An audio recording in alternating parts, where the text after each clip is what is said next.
എഫെസ്യർക്ക് എഴുതിയ ലേഖനം 3-ാം അധ്യായമാണ് നാം പഠിച്ചുകൊണ്ടിരിക്കുന്നത്. 3-ാം അധ്യായത്തിന്റെ 19 വരെയുള്ള വാക്യങ്ങളാണ് നാം കഴിഞ്ഞ ദിവസം പഠിച്ചത്. 20-21 വാക്യങ്ങൾ നമുക്ക് അല്പമായി ചിന്തിക്കാം. എന്നാൽ നാം ചോദിക്കുന്നതിലും നനയ്ക്കുന്നതിലും അത്യന്തം പരമായി ചെയ്യുവാൻ നമ്മിൽ വ്യാപരിക്കുന്ന ശക്തിയാൽ കഴിയുന്നവന് സഭയിലും ക്രിസ്തുയേശുവിലും എന്നേക്കും തലമുറ തലമുറയായി മഹത്വം ഉണ്ടാകട്ടെ. ആമേൻ. ഇവിടെ ഈ 20-ാമത്തെ വാക്യം ലോകത്തിൽ ക്രിസ്തീയ കോളത്തിൽ പ്രത്യേകിച്ച് രക്ഷിക്കപ്പെട്ടവരെന്ന് പറയുന്നതായിട്ടുള്ള സഭാ വിഭാഗങ്ങളിൽ വളരെയേറെ തെറ്റിദ്ധരിക്കപ്പെട്ടുള്ളതും തെറ്റായിട്ട് വ്യാഖ്യാനിക്കുന്നതും പഠിപ്പിക്കുന്നതുമായിട്ടുള്ള ഒരു വാക്യമാണ്. നാം ചോദിക്കുന്നതിലും നനയ്ക്കുന്നതിലും അത്യന്തം പരമായി ചെയ്യുവാൻ നമ്മിൽ വ്യാപരിക്കുന്ന ശക്തിയാൽ കഴിയുന്നവന്. ഈ ഒരു വാക്യം മനുഷ്യന്റെ ഭൗതികമായ ജീവിത സാഹചര്യങ്ങളോട് ബന്ധപ്പെടുത്തിയാണ് അനേകരും പഠിപ്പിക്കുന്നതായിട്ട് നമുക്ക് കാണുവാനായിട്ട് കഴിയുന്നത്. എന്നാൽ ഇത് അങ്ങനെയല്ല എന്ന് ഇതിന്റെ പശ്ചാത്തലം നാം വായിച്ചാൽ നമുക്ക് കാണുവാനായിട്ട് സാധിക്കും. ഈ വാക്യം തുടങ്ങുന്നതും എന്നാൽ എന്ന് പറയുന്ന ഒരു വാക്കോട് കൂടിയാണ്. അതുകൊണ്ട് അതുമായിട്ട് അതിനു മുമ്പ് പറഞ്ഞിരിക്കുന്നതായിട്ടുള്ള കാര്യങ്ങൾ ഇതുമായിട്ട് ബന്ധപ്പെട്ടിരിക്കുന്നു എന്നുള്ളത് നമുക്ക് മനസ്സിലാക്കുവാനായിട്ട് സാധിക്കും. അപ്പോൾ എന്തൊക്കെയാണ് നാം ചോദിക്കുകയും അല്ലെങ്കിൽ നനയ്ക്കുകയും ചെയ്യേണ്ടത് എന്നുള്ളതാണ് അതിന് മുമ്പിൽ പറഞ്ഞിരിക്കുന്നതായിട്ടുള്ള കാര്യങ്ങൾ. ഇത് പൗലോസ് അപ്പോസ്തലന്റെ എഫെസോസിലെ സഭയിലെ വിശ്വാസികൾക്ക് വേണ്ടിയിട്ടുള്ള ഒരു പ്രാർത്ഥനയാണ്. അവരുടെ ആത്മീകമായിട്ടുള്ള നന്മയ്ക്കും അതുപോലെ തന്നെ ഔന്നത്യത്തിനും വേണ്ടിയിട്ടുള്ള ഒരു പ്രാർത്ഥനയാണ്. നാം അതിനെക്കുറിച്ച് ഇന്നലെ പഠിക്കുകയുണ്ടായി. ചുരുക്കമായിട്ട് അതിനെക്കുറിച്ച് പറഞ്ഞാൽ, ദൈവത്തിന്റെ മഹത്വത്തിന്റെ ധനത്തിന് ഒത്തവണ്ണം അവന്റെ ആത്മാവിനാൽ അകത്തെ മനുഷ്യനെ സംബന്ധിച്ച് ശക്തിയോടെ ബലപ്പെടണം. അതുപോലെ ക്രിസ്തു വിശ്വാസത്താൽ നമ്മുടെ ഹൃദയങ്ങളിൽ വസിക്കുവാൻ വരം നൽകണം. സ്നേഹത്തിൽ വേരൂന്നി അടിസ്ഥാനപ്പെട്ടവരായി വീതിയും നീളവും ഉയരവും ആഴവും എന്ന് സകല വിശുദ്ധന്മാരോടും കൂടെ ഗ്രഹിക്കണം. പരിജ്ഞാനത്തെ കവിയുന്ന ക്രിസ്തുവിൻ സ്നേഹത്തെ അറിയണം. ദൈവത്തിന്റെ എല്ലാ നിറവോളം നിറഞ്ഞു വരണം. ഇത് നമ്മളുടെ പ്രാർത്ഥനയായിരിക്കണം. പൗലോസ് അപ്പോസ്തലൻ അത് എഫെസോസിലെ വിശ്വാസികൾക്ക് വേണ്ടി പ്രാർത്ഥിക്കുന്നു. അതിനുശേഷം പൗലോസ് അപ്പോസ്തലൻ അവരോട് പറയുകയാണ്, ഞാൻ നിങ്ങൾക്ക് വേണ്ടി ഇങ്ങനെ പ്രാർത്ഥിക്കുന്നു, എന്നാൽ നിങ്ങളും പ്രാർത്ഥിക്കണം. അതാണ് നാം ചോദിക്കുന്നതിലും നനയ്ക്കുന്നതിലും. ചോദിക്കുക എന്നുള്ളത്, പ്രാർത്ഥിക്കുക എന്നുള്ളതിന് പകരം ഇവിടെ ഉപയോഗിച്ചിരിക്കുന്ന വാക്കാണ് ചോദിക്കുക എന്നുള്ളത്. നനയ്ക്കുക എന്ന് പറയുന്നത് ആഗ്രഹിക്കുക. അപ്പം നാം ആഗ്രഹിക്കുന്നതിനും നാം പ്രാർത്ഥിക്കുന്നതിനും അപ്പുറമായിട്ട് ദൈവം നമുക്ക് വേണ്ടി നമ്മിൽ വ്യാപരിക്കുന്ന ശക്തിയാൽ ചെയ്യാൻ തയ്യാറായിട്ടുണ്ട് എന്നാണ് നമുക്കിവിടെ കാണാനായിട്ട് കഴിയുന്നത്. അപ്പോൾ ഇത് ഒരു ഭൗതിക നന്മകളെയും കുറിച്ചുള്ള കാര്യങ്ങളല്ല. മനുഷ്യന്റെ യാതൊരു വക ഭൗതിക കാര്യങ്ങളും ഇവിടെ കാണുന്നില്ല എന്നുള്ളത് നമുക്കറിയാം. അപ്പോൾ ഇന്ന് പ്രാർത്ഥനകൾ പ്രാധാന്യമായിട്ടും കേന്ദ്രീകരിച്ചിട്ടുള്ളത് നമ്മുടെ പൊതുവിലുള്ള ആളുകളിൽ അവരുടെ ഭൗതികമായിട്ടുള്ള കാര്യങ്ങളാണ്. സാക്ഷ്യം പറയുന്നത് നാം ശ്രദ്ധിച്ചാൽ അതും മിക്കവാറും എല്ലാം ഭൗതിക കാര്യങ്ങളെ കുറിച്ചിട്ടുള്ള സാക്ഷ്യം പറച്ചിലാണ് എന്ന് നമുക്ക് കാണാനായിട്ട് കഴിയും. ഇന്നലെ നടത്തിയതും കഴിഞ്ഞ ആഴ്ച നടത്തിയതും അല്ലെങ്കിൽ രക്ഷിക്കപ്പെട്ട കാലം മുതൽ നമ്മൾ ഈ ലോകത്തിൽ നടത്തിയതായിട്ടുള്ള വിധങ്ങളാണ് പലപ്പോഴും ആളുകൾക്ക് സാക്ഷ്യം പറയുവാനായിട്ടുള്ളത്. യഥാർത്ഥത്തിൽ എനിക്ക് ചില മാറ്റാൻ പറ്റാത്തതായിട്ടുള്ള സ്വഭാവങ്ങൾ ഉണ്ടായിരുന്നു, ചില പ്രശ്നങ്ങൾ, ചില പാപ സ്വഭാവങ്ങൾ എന്നിൽ ഉണ്ടായിരുന്നു. അത് ഈ നാളുകളിൽ മാറ്റം വരുത്തുവാനായിട്ട്, അതിന്മേൽ വിജയം വരിക്കുവാനായിട്ട് ദൈവം സഹായിച്ചു എന്ന് പറയുന്നതായിട്ടുള്ള സാക്ഷ്യങ്ങൾ ഞാൻ വളരെ അത്യപൂർവമായിട്ട് മാത്രമേ കേട്ടിട്ടുള്ളൂ. ഒരു പക്ഷേ കേട്ടിട്ടുണ്ടോ എന്നുള്ളത് പോലും എനിക്ക് ഓർമ്മയില്ല. അപ്പോൾ രക്ഷിക്കപ്പെട്ടു എന്ന് പറഞ്ഞാൽ പോലും ഈ ലോകത്തിൽ കാഴ്ചയാലുള്ള ഒരു ജീവിതമാണ് ഇന്ന് മിക്കവാറും എല്ലാവർക്കും അല്ലെങ്കിൽ ബഹുഭൂരിപക്ഷത്തിനും ഉള്ളത് എന്ന് നമുക്ക് കാണുവാനായിട്ട് കഴിയും. പ്രാർത്ഥനയും അങ്ങനെ തന്നെയാണ്. ഞാൻ പല ഭവനങ്ങളിലും, പ്രത്യേകിച്ച് ഞങ്ങളുടെ ബന്ധുക്കളും അല്ലെങ്കിൽ മറ്റ് പണ്ട് സഭയായിരുന്ന സഭയിലെ വിശ്വാസികളിലൊക്കെ ഭവനങ്ങളിൽ പോകുമ്പോൾ അവരുടെ കുടുംബ പ്രാർത്ഥനയിൽ പങ്കെടുക്കുമ്പോൾ ഞാൻ ശ്രദ്ധിച്ചിട്ടുള്ളതായിട്ടുള്ളൊരു കാര്യം, യാതൊരു വക ആത്മീകമായ കാര്യത്തെക്കുറിച്ചും ഒരു പ്രാർത്ഥന അവർക്കില്ല എന്നുള്ളതാണ്. അവര് മിക്കവാറും എല്ലാവർക്കും അവർക്കുള്ളതായിട്ടുള്ള രോഗങ്ങൾ സൗഖ്യം കിട്ടുന്നതിന് വേണ്ടി, അല്ല എങ്കിൽ ജോലി കിട്ടുന്നതിന് വേണ്ടി, പ്രൊമോഷൻ കിട്ടുന്നതിന് വേണ്ടി, പിന്നെ അഡ്മിഷൻ കിട്ടുന്നതിന് വേണ്ടി എന്ന് തുടങ്ങിയുള്ള നാനാവിധമായിട്ടുള്ള ഭൗതിക കാര്യങ്ങൾ, അവരുടെ ബിസിനസ്, ജോലി, ലാഭം എന്ന് തുടങ്ങിയതായിട്ടുള്ള എല്ലാ കാര്യങ്ങളുമാണ് പ്രധാനമായിട്ടുമുള്ളത്. അവര് പ്രാർത്ഥിക്കുമ്പോൾ കൂടുതലും പ്രാർത്ഥിക്കാൻ ഉപയോഗിക്കുന്നതായിട്ടുള്ള പ്രാർത്ഥനയിൽ ഉപയോഗിക്കുന്നതായിട്ടുള്ള ഒരു വാക്കാണ് അനുഗ്രഹിക്കണമേ. അവരെ അനുഗ്രഹിക്കണമേ, ഇവരെ അനുഗ്രഹിക്കണമേ, സഹോദരനെ അനുഗ്രഹിക്കണമേ, പപ്പയെ അനുഗ്രഹിക്കണമേ, മോനെ അനുഗ്രഹിക്കണമേ. അങ്ങനെ ഈ അനുഗ്രഹം എന്നുള്ളതായിട്ടുള്ള വാക്ക് ധാരാളമായിട്ട് വരുന്നു. എന്നാൽ നാം വചനത്തിൽ വായിക്കുന്നത്, പ്രത്യേകിച്ച് ഈ ലേഖനത്തിന്റെ 1-ാമത്തെ അധ്യായത്തിൽ നാം വായിച്ചത്, സ്വർഗത്തിലെ സകല ആത്മീക അനുഗ്രഹങ്ങളാലും ക്രിസ്തുവിൽ നിങ്ങളെ അനുഗ്രഹിച്ചിരിക്കുന്നു എന്നുള്ളതാണ്. അപ്പോൾ സ്വർഗത്തിൽ എന്തെല്ലാം ആത്മീക അനുഗ്രഹങ്ങളുണ്ടോ അത് കർത്താവായ യേശുക്രിസ്തുവിൽ വിശ്വസിച്ചതായ, യേശുക്രിസ്തുവിൽ വസിക്കുന്നതായിട്ടുള്ള ആളുകൾക്ക് സ്വർഗത്തിലെ എല്ലാ അനുഗ്രഹങ്ങളും ഓൾറെഡി ലഭിച്ചിട്ടുണ്ട്, അത് നൽകിയിട്ടുണ്ട്. അപ്പോൾ പിന്നെ അനുഗ്രഹിക്കണമേ എന്നുള്ള പ്രാർത്ഥന കൊണ്ട് പ്രാർത്ഥിക്കുന്നവർ ഉദ്ദേശിക്കുന്നത് ഈ ലോകത്തിലുള്ളതായ ഭൗതിക കാര്യങ്ങളെക്കുറിച്ച് മാത്രമാണ്. എന്നാൽ പ്രിയമുള്ളവരെ, അങ്ങനെയുള്ള പ്രാർത്ഥനകളൊന്നും നമുക്ക് പുതിയ നിയമത്തിൽ അപ്പസ്തോലന്മാരോ വിശ്വാസികളോ ഒന്നും അങ്ങനെ പ്രാർത്ഥിച്ചതായിട്ട് നമുക്ക് കാണാനായിട്ട് കഴിയുന്നില്ല. ഇവിടെയും നമുക്ക് ഉത്തരം തരും എന്ന് പറഞ്ഞാൽ പ്രാർത്ഥനയ്ക്ക് ഉത്തരം തരുമെന്നല്ല. അതായത് ചോദിക്കുന്നതിലും, അതായത് പ്രാർത്ഥിക്കുന്നതിലും, നനയ്ക്കുന്നതിലും, അതായത് ആഗ്രഹിക്കുന്നതിലും അത്യന്തം പരമായി, അതിനേക്കാൾ ഏറെയായിട്ട് നമ്മിൽ വ്യാപരിക്കുന്ന ശക്തിയാൽ കഴിയുന്നവന്. അപ്പോൾ നമ്മിൽ വ്യാപരിക്കുന്ന പരിശുദ്ധാത്മാവിന്റെ ശക്തിയാൽ നാം ആഗ്രഹിക്കുകയോ നാം പ്രാർത്ഥിക്കുകയോ ചെയ്യുന്നതിനപ്പുറം മുകളിൽ പറഞ്ഞിരിക്കുന്നതായിട്ടുള്ള ആത്മീയമായ ഔന്നത്യം അല്ലെങ്കിൽ ശ്രേഷ്ഠത നമുക്ക് നൽകുവാനായിട്ട് ദൈവത്തിന് സാധിക്കും, ദൈവത്തിന് മനസ്സുമുണ്ട്. പക്ഷെ നാം ഒരിക്കൽ പോലും ഒരുപക്ഷെ അങ്ങനെ ഒരു പ്രാർത്ഥിക്കാറുണ്ടോ എന്ന് ചോദിച്ചാൽ ഒരുപക്ഷെ ഇല്ല, അല്ലെങ്കിൽ അപൂർവം എന്ന് മാത്രമേ നമുക്ക് പറയുവാനായിട്ട് സാധിക്കുകയുള്ളൂ. പ്രിയമുള്ളവരെ, നമ്മളുടെ പ്രാർത്ഥനയുടെ വിഷയവും പ്രാർത്ഥനയുടെ ശൈലിയും രീതിയും ഒക്കെ ഏറെ മാറേണ്ടതായിട്ടുണ്ട്. അതുപോലെ നാം സ്തോത്രം ചെയ്യുന്ന കാര്യങ്ങൾ ഓർത്ത് ഞാൻ ഒരുപക്ഷെ പല പ്രാവശ്യം നമ്മുടെ സഭയിൽ ഞാൻ പറഞ്ഞിട്ടുള്ളൊരു കാര്യമാണ്, നമ്മൾ സ്തോത്രം ചെയ്യുമ്പോൾ കഴിഞ്ഞ ഒരാഴ്ച ഞങ്ങളെ നടത്തിയ വിധങ്ങളും, അതുപോലെ തന്നെ ഞങ്ങളെ രോഗമില്ലാതെ, അപകടമില്ലാതെ ഒക്കെ ഞങ്ങളെ നടത്തി എന്നൊക്കെ പറഞ്ഞ് സ്തോത്രം ചെയ്യുമ്പോൾ സഹോദരങ്ങൾ പലപ്പോഴും മറന്നു പോകുന്ന ഒരു കാര്യമുണ്ട്. നമ്മൾ തന്നെ സഹോദരന്മാരും സഹോദരിമാരും പലവിധ രോഗങ്ങളിലൂടെ കഷ്ടപ്പെടുന്നുണ്ട്. ചിലരൊക്കെ ആശുപത്രിയിൽ തന്നെ അഡ്മിറ്റ് ആയിട്ടിരിക്കുന്ന ഒരു അവസ്ഥയാണ്. അപ്പോൾ അങ്ങനെയുള്ള ഒരു സാഹചര്യത്തിൽ അങ്ങനെ സ്തോത്രം ചെയ്യുമ്പോൾ അവിടെ രോഗികളായിരിക്കുന്ന ആളുകളും അല്ലെങ്കിൽ ആശുപത്രിയിൽ അഡ്മിറ്റ് ആയിരിക്കുന്ന ആളുകൾക്ക് അതിനോട് ആമേൻ പറയുവാനായിട്ട് കഴിയില്ല എന്നുള്ളത് അറിയാമല്ലോ. ഈ ലോകത്തിലെ കഷ്ടവും പ്രയാസവും വേദനയും ഒക്കെ ഉള്ള ഒരു ലോകമാണ്. നമ്മളുടെ ഭൗതികമായിട്ടുള്ള ആഗ്രഹങ്ങള്, ആശകളൊന്നും ഇവിടെ ഒരുപക്ഷെ നിറവേറ്റിക്കൊള്ളണമെന്നില്ല എന്ന് മാത്രമല്ല, അതിന് വിരുദ്ധമായിട്ടായിരിക്കും പല കാര്യങ്ങളും നമ്മുടെ ജീവിതത്തിൽ സംഭവിക്കുന്നത്. എന്നാൽ നമ്മളിവിടെ അന്യരും പരദേശികളുമാണ് എന്നും നാം ഇവിടെ ജീവിക്കുന്നതായിട്ടുള്ള കാലഘട്ടം എന്ന് പറയുന്നത് വളരെ നിസ്സാരമായ, അതിനെക്കുറിച്ച് കൊരിന്ത്യർ ലേഖനം പഠിച്ചപ്പോൾ നാം പഠിക്കുകയുണ്ടായി. കൊരിന്ത്യർക്ക് എഴുതിയ 2-ാം ലേഖനം 4-ാം അധ്യായത്തിൽ നൊടി നേരത്തേക്കുള്ള ലഘുവായ കഷ്ടം. അപ്പോൾ നൊടി നേരമാണ് നമ്മളുടെ ഈ ലോകത്തിലെ ജീവിതം എന്ന് പറയുന്നത്. ഈ ലോകത്തിലെ ഏറ്റവും വലിയ കഷ്ടത്തെ പോലും ലഘുവായ കഷ്ടം എന്നാണ് പൗലോസ് അപ്പോസ്തലൻ പറയുന്നത്. കാരണം കർത്താവായ യേശു ക്രിസ്തുവിലാകാത്തതായ ആളുകൾ അവര് നിത്യതയിൽ അനുഭവിക്കുവാൻ പോകുന്നതായ ദൈവത്തിൽ നിന്നുള്ള വേർപാടിന്റെ വേദനകൾ എന്ന് പറയുന്നത് അത് ഈ ലോകത്തിലെ ഒരു കഷ്ടത്തോടും തുലനം ചെയ്യാനായിട്ട് കഴിയില്ല എന്നുള്ളതാണ്.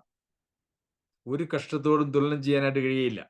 പ്രിയമുള്ളവരെ, നിങ്ങൾ ഒരുപക്ഷെ നിങ്ങളുടെ മൊബൈൽ ശ്രദ്ധിച്ചിട്ടുണ്ടാവും. നമ്മളുടെ മീറ്റിങ്ങിന് കയറുന്ന സിനിൽ എന്ന് പറഞ്ഞ ഒരു സഹോദരനുണ്ട്. സഹോദരൻ കഴുത്തിന് താഴേക്ക് തളർന്ന് കിടക്കുന്നതായിട്ടുള്ളൊരു സഹോദരനാണ്. നമ്മുടെ മീറ്റിങ്ങുകൾക്ക് പതിവായി പ്രിയ സഹോദരൻ കയറാറുണ്ട്. പ്രിയ സഹോദരന് ഈ ലോകത്തിലെ വ്യവസ്ഥകൾക്ക് വെച്ച് നാം ചിന്തിച്ചു കഴിഞ്ഞാൽ ഈ ഭൗതിക അനുഗ്രഹങ്ങളാണ് ഒരു മനുഷ്യന് ദൈവം കൊടുക്കുന്നതായിട്ടുള്ള അനുഗ്രഹങ്ങൾ, വിശ്വാസത്തിന്റെ അടിസ്ഥാനത്തിൽ കൊടുക്കുന്നതായിട്ടുള്ള അനുഗ്രഹങ്ങൾ എന്ന് പറഞ്ഞാൽ ആ സഹോദരൻ അതിനെ കുറിച്ച് ഒട്ടും പ്രത്യാശിക്ക് വകയില്ല. എന്നാൽ ഈ ലോകത്തിൽ ഉള്ളതൊന്നുമല്ല ഈ ലോകത്തിൽ നാം നേടുന്നതെല്ലാം താൽക്കാലികമാണ്, നശ്വരമാണ്. അത് നമുക്ക് ഒരിടത്തേക്ക് നിത്യതയിലേക്ക് കൊണ്ടുപോകാനായിട്ട് നമുക്ക് കഴിവുള്ളതല്ല എന്നുള്ള കാര്യമൊക്കെ നമുക്കറിയാമെങ്കിൽ ഈ ലോകത്തിലുള്ള ഒരു കാര്യത്തെക്കുറിച്ചും പ്രശംസിക്കുവാനായിട്ടോ അതിനുവേണ്ടി പ്രാർത്ഥനകളും ഉപവാസങ്ങളും നടത്തുവാനായിട്ടോ നമുക്ക് ഇടയാകുകയില്ല. പ്രിയമുള്ളവരെ, നമ്മൾ പ്രാർത്ഥനയുടെ വിഷയങ്ങളൊന്നും മാറണം. ഈ ലേഖനത്തിൽ തന്നെ നമുക്ക് പ്രാർത്ഥനയുടെ വിഷയങ്ങൾ 1-ാമത്തെ അധ്യായത്തിലുണ്ട്, 3-ാമത്തെ അധ്യായത്തിലുണ്ട്, കൊലോസ്യർക്ക് എഴുതിയ ലേഖനത്തിലുണ്ട്, ഫിലിപ്പിയർക്ക് എഴുതിയ ലേഖനത്തിലുണ്ട്.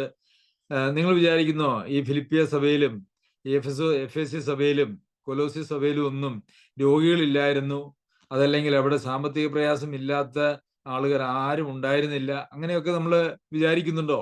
ഒരിക്കലുമല്ല. കൊരിന്ത്യ സഭയിലെ ലേഖനം എഴുതുമ്പോൾ അവിടെ നിങ്ങളുടെ മഹാദാരിദ്ര്യം ധാരാളം ഔദാര്യം കാണിപ്പാൻ ഇടയായി എന്നാണ് വായിക്കുന്നത്. അപ്പോൾ അവര് ദരിദ്രരായിട്ടുള്ള ആളുകളായിരുന്നു. പക്ഷേ അവരാരും ഈ ലോകത്തിലെ സമ്പത്തോ സമൃദ്ധിയോ അല്ല അവരുടെ മുമ്പിൽ കണ്ടത്. അവരുടെ എല്ലാം കണ്ണ് എന്ന് പറയുന്നത് നിത്യതയിലേക്കായിരുന്നു എന്നുള്ളതാണ്. അങ്ങനെ നിത്യതയിലേക്ക് നോക്കാത്ത ആളുകളെ കുറിച്ച് പത്രോസ് എഴുതിയ ലേഖനത്തിൽ നാം വായിക്കുന്നത് അവരെ കുരുടരും ഹ്രസ്വദൃഷ്ടിയുള്ളവരും എന്നാണ്. പ്രിയമുള്ളവരെ, നമുക്ക് ഹ്രസ്വദൃഷ്ടിയുള്ളവരോ കുരുടരോ ആയിട്ട് ഈ ലോകത്തിൽ ജീവിച്ചിട്ട് യാതൊരു കാര്യവുമില്ല. നമ്മളുടെ കാഴ്ചപ്പാടുകൾ ഏറെ മാറേണ്ടതായിട്ടുണ്ട്.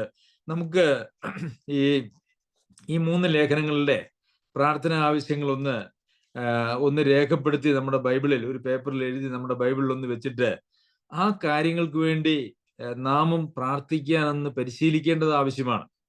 നമ്മളുടെ പ്രാർത്ഥനാ യോഗങ്ങളിലും അതുപോലെ തന്നെ നമ്മളുടെ ആഴ്ചതോറുമുള്ള പ്രാർത്ഥനയിലും ഒക്കെ നമ്മൾ ആത്മീയ കാര്യങ്ങൾക്ക് വേണ്ടി ധാരാളം പ്രാർത്ഥിക്കാറുണ്ട്. പ്രാമുഖ്യം അതിന് തന്നെയാണ് കൊടുക്കുന്നത് എന്നുള്ളതൊരു യാഥാർത്ഥ്യമാണ്. എന്നാൽ ഇനിയും നാം പ്രാർത്ഥിക്കേണ്ടതായിട്ടുള്ള വിഷയങ്ങൾ എന്താണ് എന്നുള്ളത് നാം അറിയേണ്ടത് ആവശ്യമാണ്.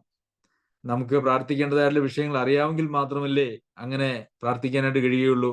ഈ 3 ലേഖനങ്ങളിലെ പ്രാർത്ഥനകൾ ഒന്ന് ക്രോഡീകരിച്ച് ഒരു പേപ്പറിൽ എഴുതി നമ്മുടെ ബൈബിളിൽ വെച്ചിട്ട് അതുപ്രകാരം അതുപോലെയോ അല്ലെങ്കിൽ അത് പ്രകാരമോ പ്രാർത്ഥിക്കുന്ന ഒരു ശീലം നമുക്കുണ്ടാകുന്നത് വളരെ ആവശ്യമാണ് എന്ന് ഞാൻ വിചാരിക്കുന്നു. അപ്പോൾ നാം എന്തെങ്കിലും ഭൗതിക കാര്യങ്ങൾക്ക് വേണ്ടി ചോദിച്ചാൽ ഞാൻ ചോദിക്കുന്നതിനും നനയ്ക്കുന്നതിലും അത്യന്തപരമായി ചെയ്യുമെന്നുള്ളതല്ല. മുകളിൽ പറഞ്ഞിരിക്കുന്നതായിട്ടുള്ള ആത്മീയമായിട്ടുള്ള കാര്യങ്ങളെ സംബന്ധിച്ച് നാം പ്രാർത്ഥിക്കുമ്പോൾ അതിന് ചോദിക്കുന്നതിലും നനയ്ക്കുന്നതിലും അത്യന്തം പരമായി നമുക്ക് നൽകും. നമ്മൾ യാക്കോബ് എഴുതിയ ലേഖനത്തിൽ നാം വായിക്കുന്നത് നിങ്ങളുടെ ഭോഗങ്ങളിൽ ചെലവിടേണ്ടതിന് വല്ലാതെ യാചിക്കുന്നത് കൊണ്ട് ഒന്നും കിട്ടുന്നില്ല. 4-ാം അധ്യായത്തിലാണ് യാക്കോബ് എഴുതിയ ലേഖനം. 4-ാം അധ്യായത്തിൽ നിങ്ങളുടെ ഭോഗങ്ങളിൽ ചെലവിടേണ്ടതിന് വല്ലാതെ യാചിക്കുന്നത് കൊണ്ട് നിങ്ങൾക്ക് ഒന്നും ലഭിക്കുന്നില്ല. പ്രിയമുള്ളവരെ, നമ്മളുടെ പ്രാർത്ഥന നമ്മളുടെ ഭോഗങ്ങളിൽ ചെലവിടേണ്ടതിന് വല്ലാതെ യാചിക്കുക എന്ന് പറഞ്ഞു കഴിഞ്ഞാൽ ഞാൻ നേരത്തെ പറഞ്ഞതുപോലെ നമ്മളുടെ ഭൗതികമായിട്ടുള്ള ജീവിത സുഖ സൗകര്യങ്ങൾക്ക് വേണ്ടി നാം കൂടെ അങ്ങനെ ഒരുപക്ഷെ നിർബന്ധപൂർവം മുട്ടിപ്പായി അല്ലെങ്കിൽ പിടിച്ചു വെച്ച് ഒക്കെ പ്രാർത്ഥിക്കുന്ന പ്രാർത്ഥനയാണ് അവിടെ ആ വാക്കുകൊണ്ട് ഉദ്ദേശിച്ചിരിക്കുന്നത്. ഭോഗങ്ങളിൽ ചെലവിടേണ്ടതിന് വല്ലാതെ യാചിക്കുന്നു. നമ്മളുടെ പ്രാർത്ഥനയെ സംബന്ധിച്ച് ദൈവം അങ്ങനെ പറയുമോ? നമ്മളുടെ ഭോഗങ്ങളിൽ ചെലവിടേണ്ടതിന്, ഭോഗങ്ങൾ എന്ന് പറഞ്ഞാൽ സുഖ സൗകര്യങ്ങൾ എന്നാണ് അവിടെ അർത്ഥമാക്കിയിരിക്കുന്നത്.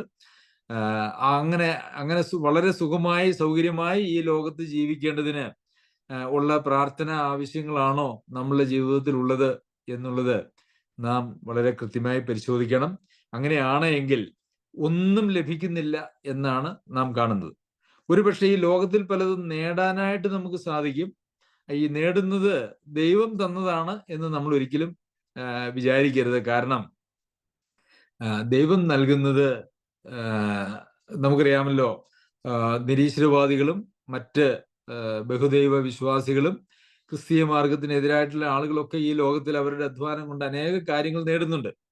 നമ്മളുടെ അധ്വാനം കൊണ്ടും താല്പര്യം കൊണ്ടും നമുക്ക് ഈ ലോകത്തിൽ ഒത്തിരി കാര്യങ്ങൾ നേടുവാനായിട്ട് കഴിയും. പക്ഷെ ദൈവം നൽകുന്നത് അങ്ങനെയല്ല. അനേകം ആളുകളും ഈ ലോകത്തിൽ അവർ വലിയ സമ്പന്നരോ വിദ്യാസമ്പന്നരോ ഒക്കെ ആയതിനു ശേഷം അവരിതെല്ലാം ദൈവം തന്നതാണ് എന്ന് പറയാറുണ്ട്. അതൊരു മേനിക്കങ്ങ് പറയുന്നു എന്ന് മാത്രമേ ഉള്ളൂ. ദൈവം തന്നതാണെങ്കിൽ അതിന്റെ ഉടമസ്ഥർ ദൈവം തന്നെയാണല്ലോ. ദൈവം തന്നെ അതിന്റെ ഉടമസ്ഥരാണെങ്കിൽ അത് കൈകാര്യം ചെയ്യേണ്ടതും ദൈവവചനപ്രകാരമാണ് എന്ന് നമുക്കറിയാം. എന്നാൽ ദൈവവചനപ്രകാരം കൈകാര്യം ചെയ്യാനായിട്ട് അങ്ങനെയുള്ള അവരാർജിച്ചതായിട്ടുള്ള കാര്യങ്ങൾ അവരുപയോഗിക്കുന്നില്ല എങ്കിൽ ദൈവം തന്നതാണ് എന്ന് പറയുന്നതിന് ഒരർത്ഥവുമില്ല എന്നുള്ളതാണ്. പ്രിയമുള്ളവരെ, നമ്മൾ പ്രാർത്ഥനകൾ ഏറെ മാറേണ്ടതായിട്ടുണ്ട്. നമ്മൾ പ്രാർത്ഥന കേട്ടാൽ യഥാർത്ഥത്തിൽ നമ്മളുടെ ആത്മീക അവസ്ഥയും നമ്മുടെ ആത്മീയമായിട്ടുള്ള കാഴ്ചപ്പാടും നമ്മളുടെ ദൈവത്തോടുള്ള മനോബോധവും ഈ ലോകത്തോടുള്ള മനോബോധവും ഒക്കെ നമുക്ക് വളരെ ഭംഗിയായിട്ട് മനസ്സിലാക്കുവാനായിട്ട് സാധിക്കും.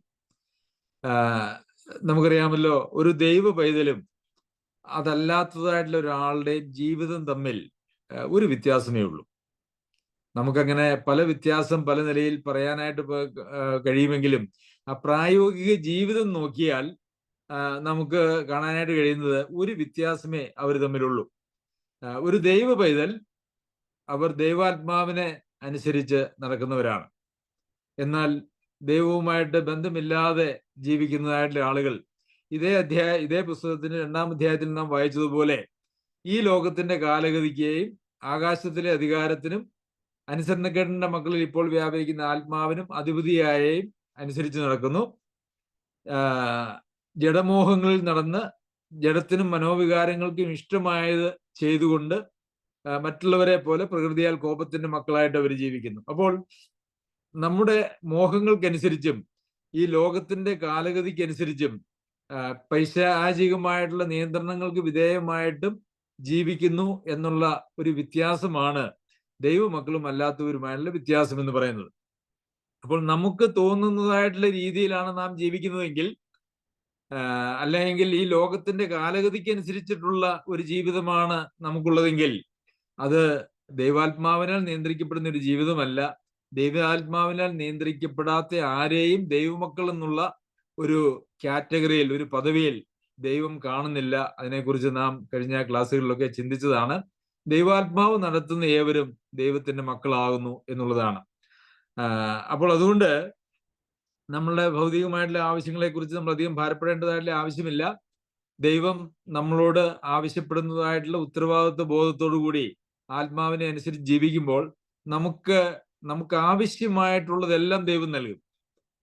നമ്മുടെ ആവശ്യങ്ങൾ ദൈവം നിറവേറ്റും. അതിന് ദൈവം വിവിധ മുഖാന്തരങ്ങൾ ഉപയോഗിക്കും. എന്നാൽ നമ്മളുടെ മോഹങ്ങൾ, അല്ലെങ്കിൽ നമ്മളുടെ ആർത്തി എന്നൊക്കെ വേണമെങ്കിൽ പറയാമല്ലോ, നമ്മുടെ മോഹങ്ങൾ നിറവേറ്റുവാനായിട്ട് ദൈവത്തിന് യാതൊരു വക ഉത്തരവാദിത്വവും ഇല്ലാതെ ചെയ്യുകയുമില്ല. നമുക്ക് അത് ആദ്യമേ അവന്റെ രാജ്യവും നീതിയും അന്വേഷിപ്പിൻ, അതോടുകൂടി ഇതെല്ലാം നിങ്ങൾക്ക് ലഭിക്കും. ഇതെല്ലാം എന്ന് പറഞ്ഞെടുത്ത് അതിനു മുമ്പ് പറഞ്ഞിരിക്കുന്നതായിട്ടുള്ള കാര്യങ്ങൾ നാം നോക്കിയാൽ അവിടെ ഉണ്ണാനും ഉടുക്കാനും ധരിക്കാനും ഒക്കെയുള്ള കാര്യങ്ങളെക്കുറിച്ചാണ് പറയുന്നത്. മനുഷ്യന്റെ എല്ലാ അടിസ്ഥാന ആവശ്യങ്ങൾക്കും വേണ്ടി ദൈവം വിവിധങ്ങളായിട്ടുള്ള മുഖാന്തരങ്ങളിലൂടെ കരുതുന്നതാണ് എന്നുള്ളതൊരു യാഥാർത്ഥ്യമാണ്. അതിനു വേണ്ടിയിട്ട് നാം അധികം ഭാരപ്പെടേണ്ടതായിട്ടുള്ള ഒരു ആവശ്യമില്ല. ഈ അപ്പസ്തോലന്മാരാരും ലേഖനത്തിൽ എവിടെയും ഏതെങ്കിലും അവരുടെ സാമ്പത്തികമായിട്ടുള്ള ആവശ്യങ്ങളെക്കുറിച്ച് അങ്ങനെ പറയുന്നതായിട്ട് നമുക്ക് കാണാനായിട്ട് കഴിയുന്നില്ല.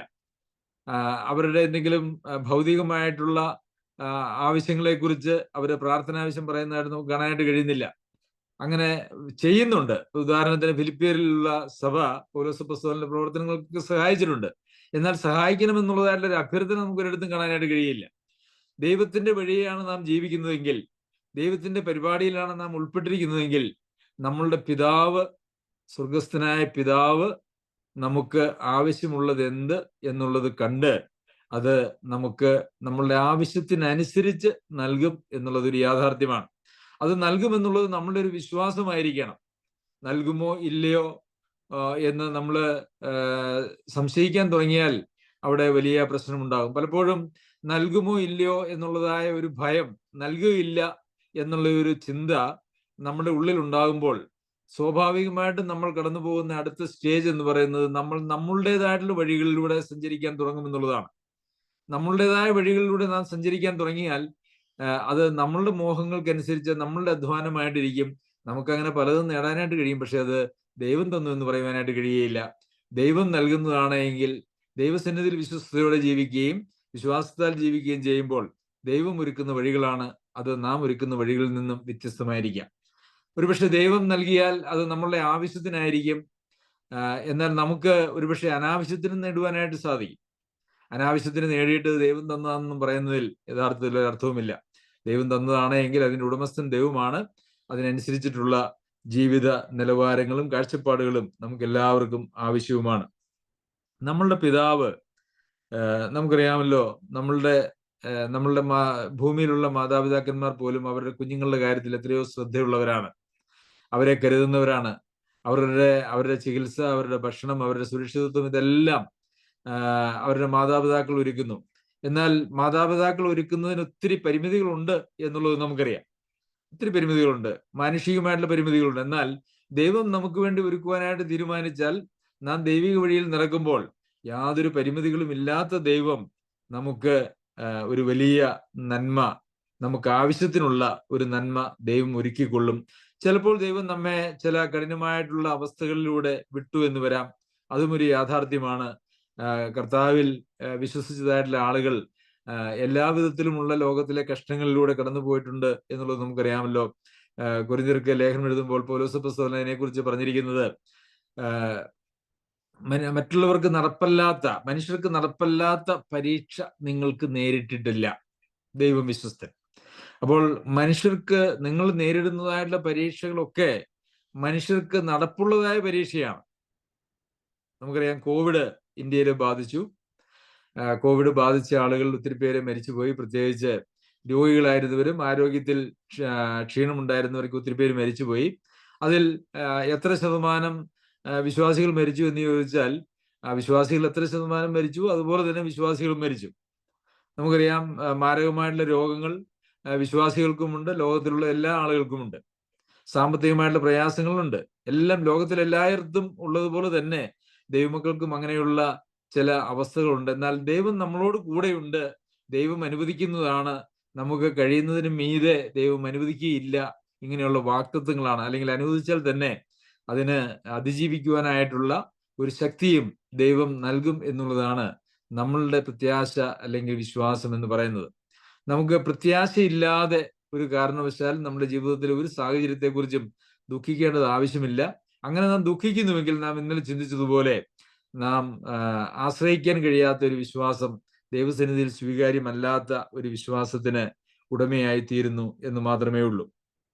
അപ്പോൾ നമ്മുടെ പ്രാർത്ഥന എന്ന് പറയുന്നത് ആത്മീയമായിട്ടുള്ള കാര്യങ്ങളെക്കുറിച്ചുള്ള പ്രാർത്ഥനകളാകട്ടെ, പലപ്പോഴും നാം ഈ ലേഖനത്തിൽ, ഈ 3-ാം അധ്യായത്തിൽ വായിച്ചിരിക്കുന്നതായിട്ടുള്ള ഈ പ്രാർത്ഥന തന്നെ നമ്മുടെ ജീവിതത്തിൽ ഒരു യാഥാർത്ഥ്യമായി തീരുന്നുവെങ്കിൽ, നാം എത്രയോ ഉന്നതമായ ഒരു ആത്മീക അവസ്ഥയിൽ ആയിത്തീരുവാൻ നമുക്ക് കഴിയും.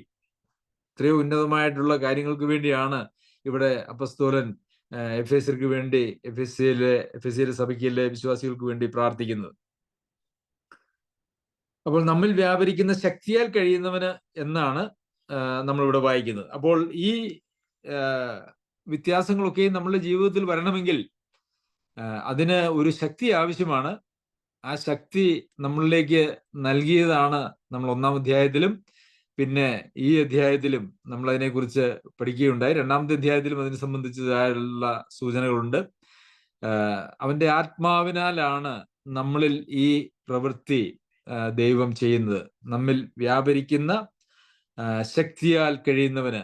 അപ്പോൾ ദൈവാത്മാവ് നമ്മളിൽ ഉണ്ട്. അതായത് യഥാർത്ഥ വീണ്ടും ജനനത്തിന്റെ അവസ്ഥയിലേക്ക് നാം വന്നിട്ടുണ്ട് എങ്കിൽ മാത്രമേ ഈ പ്രാർത്ഥനയ്ക്ക് ഫലമുള്ളൂ എന്ന് മാത്രവുമല്ല, ഈ പ്രാർത്ഥനയിലൂടെ ഈ ആത്മീയമായിട്ടുള്ള നേട്ടങ്ങൾ നമുക്ക് കൈവരിക്കുവാനും കഴിയുകയുള്ളൂ.